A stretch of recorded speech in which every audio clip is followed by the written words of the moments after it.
Hi folks, I'm Mike and I hope you're well. Cue mixers are basically alternative mixers for each performer that we're recording. Now we normally deliver them through headphones, so you'll also hear them called headphone mixers or even monitor mixers. Now I reckon they're super important to get the best possible performance from the performer. Now that may be just because the mix sounds good and they're at home with it, or it may be that for technical reasons they need to hear certain parts louder than they normally would in the mix. Now if you've ever tried to set cue mixers up in other DAWs, you know that it can get sort of fairly awkward quite quickly if you're using things like sends, etc., and sort of gets difficult to manage. Thankfully in Studio One we have some features specifically tailor-made for this. So let's get started by looking at the basic setup. So the first thing we need to do is give Studio One access to the various outputs on our audio interface, whatever they happen to be. We do that by clicking on this I/O button here, that's input output.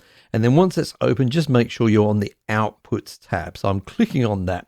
Now you can see that I just have one main output currently set up. Yeah, just going to my studio monitors. If I scroll across, you can see there's quite a few available on this audio interface. Now I'm using a Universal Audio Apollo X4, so that's why I have these available. Yours is going to be different. And actually on this audio interface, there are some actual cue outputs here, and I can actually assign some of these to the separate headphone outputs on my audio interface without having to use a separate headphone amplifier. Yours may differ. You may have access to separate headphone outputs, you may not, but you are going to need some additional outputs, of course, for this to work. So I'm going to create two additional stereo outputs. Okay, so to do that, I'm just going to click on add stereo. Now, by default, it just chooses the next two available. That's fine for me at the moment. So line 1 and 2. I'm going to rename that. I'll just double click there to drummer. Okay, that's done. Again, I'll click on add stereo. Again, it automatically selects a stereo pair there, line 3 and 4 in my case.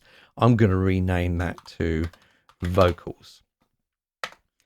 Okay, now it's very, very important at this point, before you click on apply at the bottom, that you make sure you have cue mix checked. Okay, this is key. So just check on that and then click on apply. Okay, we'll click on OK to close this window. And what you can see if you look at the mixer area here is you can see cue mix has appeared there above some of these channels. I'm just going to expand it up so we can see what we've got. And we can see we have our controls here for the drummer and the vocals. Now by default, the mix that is received with these cue mixers is exactly the same as the mix you're hearing for the main output. Okay, you can see that there's some level controls here for the drummer and the vocalist, but they're locked at the moment. So if I adjust the fader for this vocal here, you can see that the faders move up and down for both of those cue mixers, so they'll be hearing the same thing as I'm hearing in the control room. But of course they're going to want something different, but we do have this starting point. Now the drummer at some point says to you, hey, I'm just hearing way too much vocals, I need to hear less. All you need to do is then just grab that controller there and just drag it to turn it down. And you can see it's automatically become unlocked there. Okay, so now when I adjust the main fader, the vocals are being adjusted for the vocalist, but the drummer is not receiving that change in the mix. Okay, so that's highly important to understand that. Of course, I can go ahead and make some adjustments for the vocalist, and as I make those changes, it becomes unlocked. If you want to lock them again, just click on the lock button and it becomes locked to the fader. Now there's another thing that we can lock and unlock, and that is the panning. Okay, now to make sure that that is unlocked, just click on the little arrow next to one of the cue mixers here. So we've got vocals here. Click on that arrow and we will just make sure we uncheck lock pan to channel. Okay, in this case. And then another tiny control appears just below here.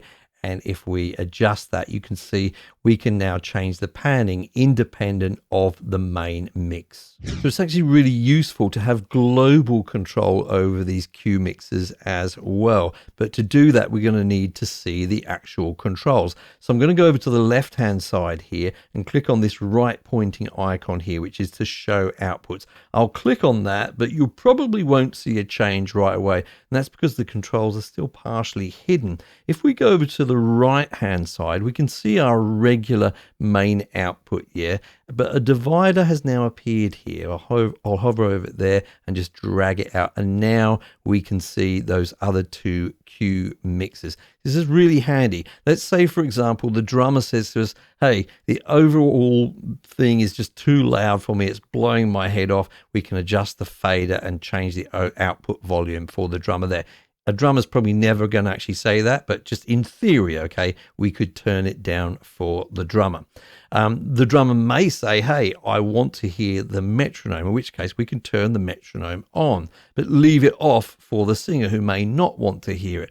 We could also change the volume of that metronome. In case you didn't already know this, there's a little icon here. If you click and hold, left click and hold, then you can drag up and down to change the volume of the metronome. Okay, so incredibly useful there.